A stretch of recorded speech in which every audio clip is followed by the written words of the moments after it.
There is so much that has come out in the last 24 hours, ranging from Keemstar admitting on live that Jimmy knew that Ava was a creep, to in those work group chats, Ava admitting to an alleged insurance fraud, as well as a huge investigation into MrBeast's crypto wallets. I don't have much time to intro you guys, so I'm going to jump right into it. But in the last 10 seconds here, please be sure to give this video a thumbs up. If you're new, consider subscribing, but regardless of if you do either, thank you for watching. We're going to start with Drama Alert trying to call out Rosanna and Dogpack, saying that apparently the work group chat was actually created by Ava, and it was actually created as a meme channel by Ava. As you can see here in this message, I created this chat for NSFW memes because the other people in the dumpster fire one are normies. And then you can see in this second photo here, that's work stuff. This is a non-company meme chat, but it's work stuff we've been working hard on. Now this comes from Drama Alert, and then Rosanna actually responded to that post saying incorrect.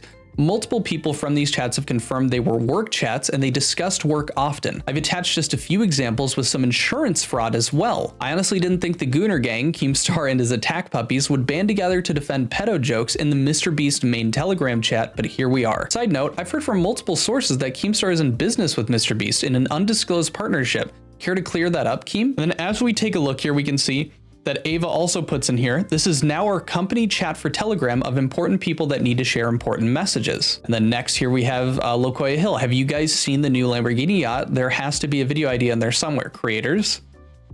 Lokoya, I'm warning you all now, and it's, you know, if you come into the studio without a mask, we'll have to take your temperature. P.S. We only have rectal thermometers. Of course, Lokoya posted that. And then responses as if that's a threat. Ava Tyson, BRB, throwing away all my masks. Cough, cough, ooh, I'm coming down with something. And then here is the insurance fraud, allegedly. Ava says, get that check, bro. Go to the hospital and the insurance company will give you more money. They gave me $7K when a guy ran into the back of me, LMAO. All he did was bent my bumper. I pocketed it. So we're already kicking it off with, you know, establishing that the Telegram leaks were coming from a work group chat, and additionally that Ava allegedly committed insurance fraud, which is, you know, already a good start. Rosanna goes on in the thread though to establish more of the fact that this is a work group chat. She says, I could go on, but this really feels like a work chat to me, fam. Trying to defend pedo jokes by saying actually it's a meme channel is disgusting. Supporting this behavior is sus, but I guess I shouldn't be surprised when the Gooner gang is involved. Here's an interesting one. Are y'all starting at 9? Just curious. 10:30 from John Smith, who we know is Jimmy in these chats. Ava says 12:30 for us, but we break in hella laws, LMAO, so it will probably be 12. Next one, we have them talking about work again. Do you guys like the packaging? Nice color. Also really like the characterized image of you, which is again proving that's Jimmy. So excited to be able to ingest MrBeast from Ava. Looks great and fits the brand, looks fancy. Next up, we've got another work one showing a car. And then here, Ava saying, me and the bros talking about how Israel still exists, and a meme from that. Rosanna goes on to point out, also just realized Ava said, we're breaking hella laws here. Wonder what those laws are. I've only posted a small portion of the chat logs. I've seen more to come. So we've already established that they've used that, you know, meme chat / work chat to talk work and to go through that. And also sending a lot of these, you know, interesting memes and whatnot throughout the last couple of days. So that's what had come out recently in regard to the work group chats from the Telegram leaks. Now we're going to move on to talking about Keemstar, unfortunately. Now there's a reason that Rosanna keeps talking about this Gooner gang or like Keemstar's minions, and that has to do with the fact that also recently some leaks of a group chat, including Keemstar and some other big content creators, came out. Rosanna reposts the tweet that had put these messages out, saying, can confirm that these chats are real. Keem and his Gooner gang coordinate their attacks to try and take down anyone who speaks up against MrBeast and anyone they don't like. I got an apology from multiple of his minions last year when Keem told them I wasn't a liar. Now it appears he's telling them to attack me again. They do as he says. And here's the post from Real Xanaberries, Keemstar on Rosanna Pansino. We must cancel her. She must go. The entire Tea Party chat begins posting their tweets in the chat for Keem's approval. Now these are pretty blurry, but I went ahead and tried to, you know, zoom them in so we can read through them. But we're going to start with the first one in the post.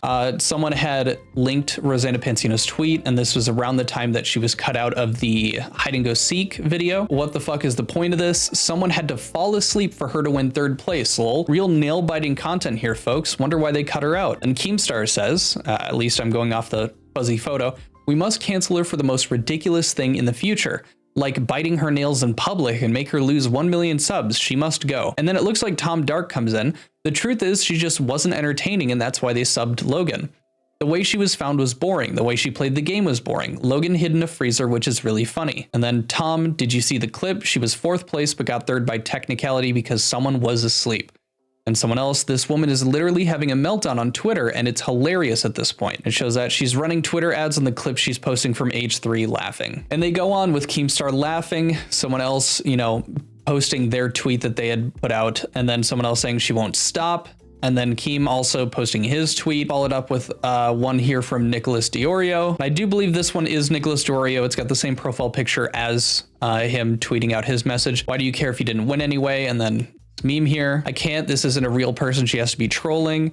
And then I can't tell you how pissed that tweet made me. Like, legit pissed me off. She changed it. Now, if you'd like, I'm going to be posting a lot of links in the description. I'll make sure to detail what each of them is if you want to go check these out on your own. A lot of this was just them talking more about, Rosanna having a meltdown during the hide and seek video. My thoughts on this actually kind of revolve around what Tom had said in this initial screenshot. The truth is she just wasn't entertaining, and that's why they subbed Logan. The way she was found was boring. The way she played the game was boring. Logan hid in a freezer, which is really funny. Now, from an entertainment side of things, I totally get it. Like, obviously you want to make something that's going to be entertaining for the viewers. At the same time, they were in a competition. Obviously, you want the competition to play out fairly. And as far as, people understand, they're going to be picking the people that actually survived until the top 3. If I was in the same position that Rosanna was, and I played very boring, but I got into top 3 because of how I played, I would also be incredibly upset. I wouldn't just be like, okay, yeah, it's just for entertainment, because that's not something that they were told to start. They weren't going to be told, hey,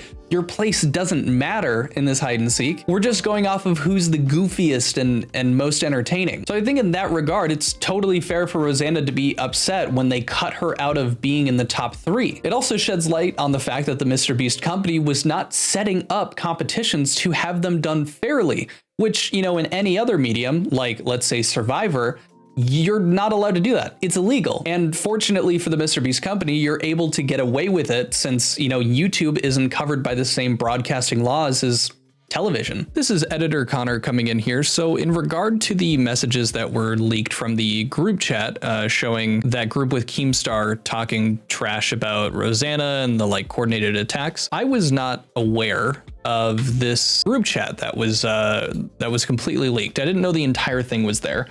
And to be frank with you, it's 155 pages and there's a lot to go through.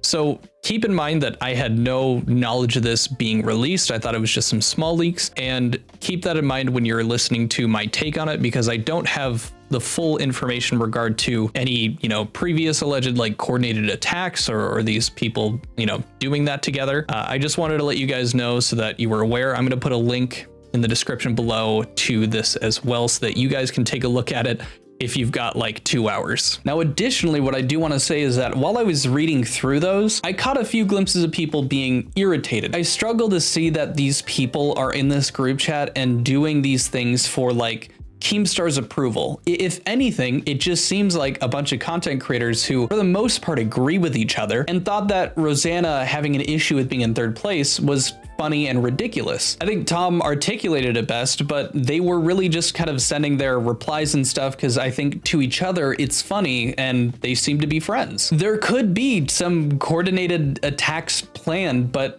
it doesn't seem like they were doing it, unwillingly, or that they weren't having a good time with it, or that they were, getting some sort of incentive by doing it. I don't agree with their takes, but to be fair, I don't see some sort of coordination in what they're saying outside of just sharing, the recent drama that had been happening. Now let's get on to one of the more interesting pieces of info that has come out. This comes from BG the Snowflake. Apparently, Keem admitted MrBeast knew Ava Chris Tyson was a creep. Now this is on Keemstar's show LolCal Live with Boogie and Wings of Redemption, I believe are their names. And I'll just let the clip play. He's friends with Chris Tyson. He does know that Chris Tyson is a creep. That's the worst thing. The other thing is that he had an employee that worked for him that was a registered ex-offender, right? Rosanna actually reposted this saying, wait, is the dusty ass broken clock Keem actually right once a decade? This is what we call progress. I'm sure he said something stupid right after this, but he admits MrBeast knew about Ava Chris Tyson's behavior.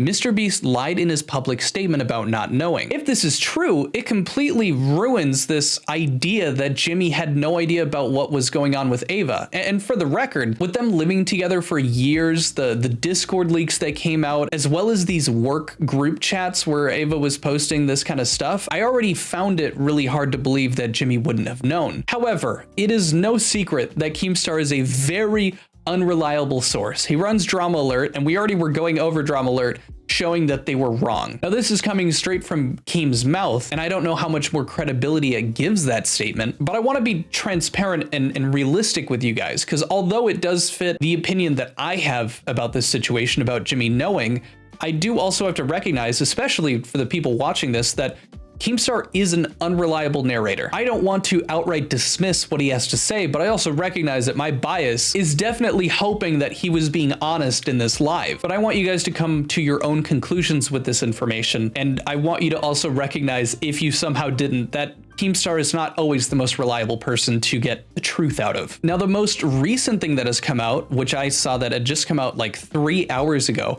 has to do with MrBeast's crypto wallets. Now, we had already covered it in a video before, but a small group of people went fully in depth on an entire investigation. This is the tweet that set it off. MrBeast investigated for ties to 50 plus crypto wallets linked to potential insider trading, netting over $23 million in total profits. Now, I'm not going to be going over this because this would take probably an hour and a half to go over.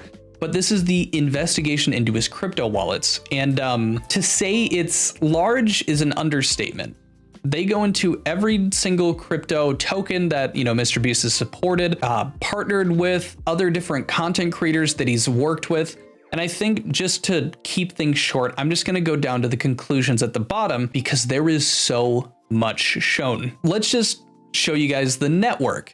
You will notice familiar faces reappear throughout this document in different projects. We have identified multiple people who seem to appear consistently through MrBeast's cryptocurrency on-chain history. Alex Becker appeared a few times in our investigation, from a key advisor to Play Metagods, which MrBeast was invested in, to being seen at a party together with MrBeast. Now, it's definitely one of those two people, but I don't know who Alex Becker is. I'm terrible with names. And then we have, moreover, when ERN, Eternity Chain token launched, MrBeast had sent Alex Becker a transaction of 14,540 ERN on 8th of March 2021. At the time of the transaction, that position was worth $91,670. This was when ERN was valued at around $6 right after launch. Within a few weeks, ERN price soared, and the same position would be worth $900K a few weeks later. KSI's history with MrBeast is detailed throughout this document, so we won't go into detail again. In summary, they were involved in Super, XCAD, Fine, and Stack. Jagged Soft. Jagged Soft's name recurred throughout MrBeast's on-chain history. We speculate that Jagged Soft was involved in handling wallets designated to farm projects, and him being given a 1% fee in exchange. And they close it out by saying, advice for MrBeast by us: stop using MetaMask swaps. They charge 0.875% fees. We recommend this one. MetaMask is a bit outdated. Most power users use Rabby Wallet. Wallet Guard is also a great extension to keep yourself safe from scam websites. Download the Llama extension for Twitter safety from Def Llama. And for contributions, we actually see Angel Face Peanut, which is the person whose tweets we covered when talking about the first crypto investigation done. And again, if you want to take a look at that entire crypto investigation, I'll put a link in the description down below. Thanks for watching.